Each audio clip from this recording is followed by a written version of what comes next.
Olá, minha gente, tudo bem? Vim conversar com vocês sobre as grandes obras da literatura brasileira que, em geral, aparecem mais no Enem. Vamos começar com Uma Hora da Estrela, de Clarice Lispector. A Hora da Estrela já começa com 13 títulos. São 13 títulos que introduzem essa obra magistral de Clarice Lispector, a última obra escrita pela autora, e que foi escrita num cenário bastante atípico. É interessante observar que, por exemplo, a Macabeia, que é o nome da personagem principal, de vez em quando é chamada de Minha Maca, pelo narrador Rodrigo S.M. O curioso é que Clarice Lispector estava, por ironia do destino, escrevendo esse romance também depois de uma série de internamentos num hospital, e onde, de sua maca, ela narrava trechos de A Hora da Estrela para serem escritos por Olga Borelli. Essa obra que depois foi reorganizada pela autora com a sua secretária. É interessante observar que A Hora da Estrela já vinha sendo maturado pela autora Clarice Lispector, segundo a própria Clarice afirma em cartas para um amigo pernambucano chamado Augusto Ferraz, a partir de 1974. Clarice teria dito, segundo depoimentos do Augusto Ferraz, até mesmo essa ideia dos títulos da novela por telefone, em conversas com esse amigo, também escritor, já com 8 livros publicados, um deles, inclusive, com uma epígrafe, que é uma frase de Clarice Lispector. Então, é interessante observar que, nessa novela, composta a partir de 13 títulos iniciais, inclusive a assinatura da própria Clarice, existe essa grande característica de uma polifonia dentro da obra, né? Essa Macabeia vai dialogar com as pessoas mais simples, que parecem mais rudimentares, que parecem mais menos elaboradas intelectualmente, mas que, ao fim e ao cabo, trazem reflexões importantes sobre o papel delas no mundo, sobre, por exemplo, o que é cultura. Eu quero relembrar aqui uma aula em que a gente conversou sobre essas palavras-chave, como cultura e natureza, que são estudadas em arte, inclusive a partir do latim, por alguns teóricos. Eu me lembro agora do Rudolf Aheimer, né, que coloca no seu livro a definição de semien, né, natureza, e symbol, cultura. O que é que a gente cultiva diariamente? O que é que a gente celebra enquanto povo de escolhas simbólicas no dia a dia da gente? E o que é interessante é observar que Macabeia, essa última personagem de Clarice Lispector, ela é uma nordestina, ela é alagoana, ela é secretária, ela tem muitas dificuldades de atender às expectativas ali do chefe, ela tem um namorado também nordestino, assim como ela, olímpico, um nome bastante simbólico, ele que quer ser deputado, tem aspirações muito elevadas, é um metalúrgico. A obra é de 1977, mas a gente consegue enxergar tantas camadas de leituras de uma contemporaneidade nessa obra publicada nesse final da década de 70, que Clarice parece até dialogar sobre uma contemporaneidade dos rumos do país. É interessante como a personalidade dela vai estar imbricada nessa engrenagem da novela em seus capítulos. Bom, eu falei que o narrador é o Rodrigo S.M. Há uma escolha, uma intencionalidade declarada pela autora Clarice Lispector, que é esse outro narrador por trás do narrador declarado e declaradamente masculino, né, que é declaradamente anunciado assim, por uma escolha de que a novela não soe piegas.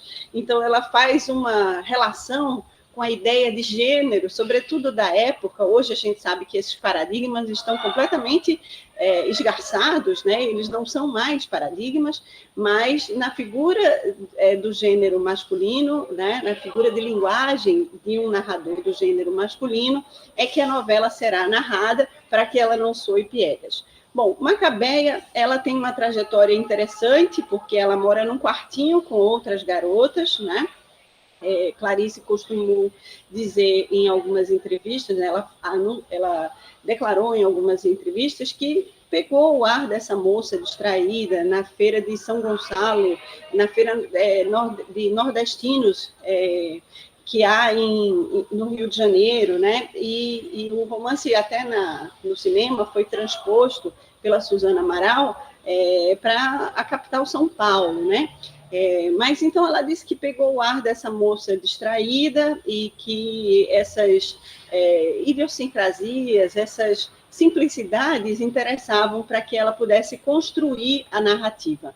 Então, Macabeia, ela vai atender a esse chefe chamado Raimundo. Ela, às vezes, se desorganiza, então o texto é apresentado com algumas palavras, com algumas falhas, e ela pede desculpa por tudo, ela parece estar sempre se desculpando por estar no mundo, né? E o chefe vai ter, por um lado, uma sensibilidade, uma empatia, uma comiseração, digamos assim, pela condição daquela moça, que não tem parentes, né? Só tinha uma tia, que já é falecida, e que mora num quartinho com outras garotas, nessa busca pela sobrevivência.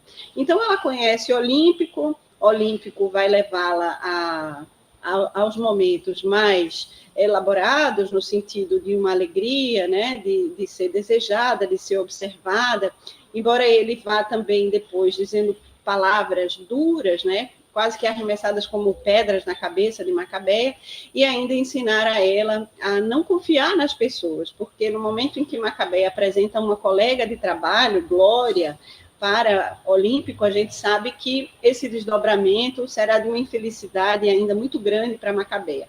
Embora ela saia dessa circunstância com muita hombridade, né, pena que essa palavra seja dita dessa forma, mas com uma autoestima de si mesma, né?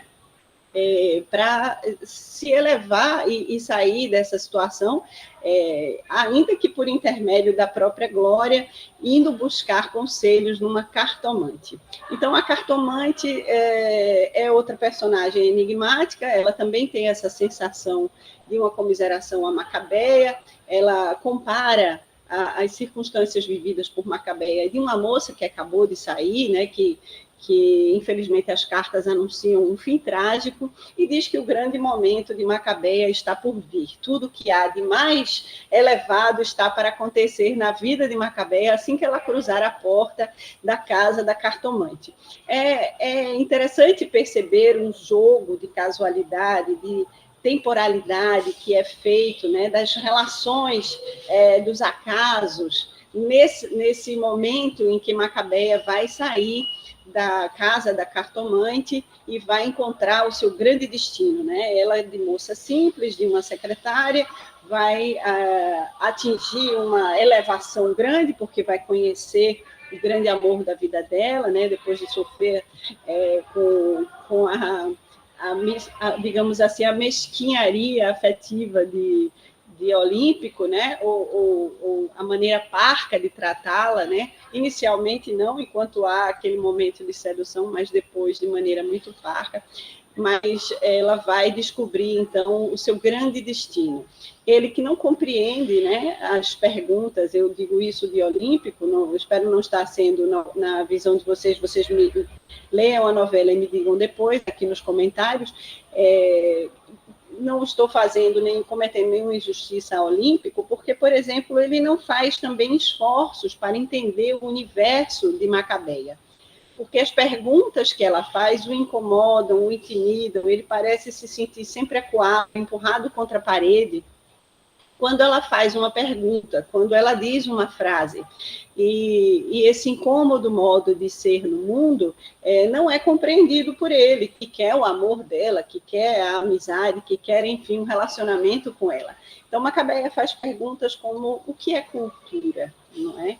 E houve a Rádio Relógio, essa rádio que transmite notícias sobre as circunstâncias, não só da temporalidade vivida, mas também dessas reflexões mais profundas, desses laços, desses embrincamentos, desses vínculos com a nossa temporalidade.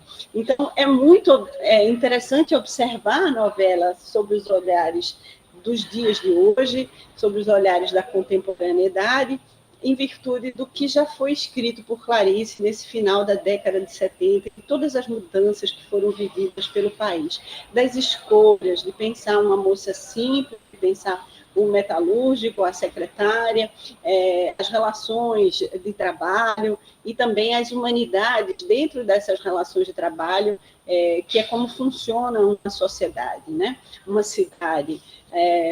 Naquele lugar ali onde está Macabeia, fazendo as suas reflexões e aspirando saber também sobre o futuro, o que é, aliás, um dos títulos, é uma palavra que está presente em um dos títulos da novela, curiosamente colocada entre dois pontos, né? Ponto quanto ao futuro.